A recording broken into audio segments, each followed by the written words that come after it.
সুকৃতিরা কোন জন্মের? পূর্ব জন্ম, মানে আগের জন্ম। যদি আমরা কেউ আগের জন্মে কোনো সুকৃতি করে থাকি তবে হরিবাসরে বুঝতে পারবো, নচেত নয়। টাকা থাকলে দামি সোফায় বসা যায়, টাকা থাকলে দামি চেয়ারে বসা যায়, টাকা থাকলে গোবিন্দের ইচ্ছে না হলে, পূর্বজন্মের স্বীকৃতি না থাকলে ভক্তদের এই ছেঁড়া ধুলা আসনটাই বসা যায় না গো।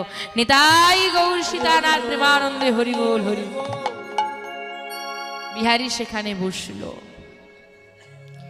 বিহারীর হচ্ছে আজ সাধু সঙ্গ। বিহারী দেখছে নাম চলছে, সব ভক্ত আনন্দ করছে, সবাই মিলে বাহু তুলে গাইছে। এবার দেখবেন বাবা, সবাই যা করে বাচ্চারা দেখে দেখে তাই করে। আজকে বিহারীও বুঝতে পারছে না কি কথা হচ্ছে, কিন্তু নামে বিহারী মেতেছে। চলুন বিহারীর সঙ্গে আজকে সবাই মিলে আমরা মাতবো। কৃষ্ণ নামে বলো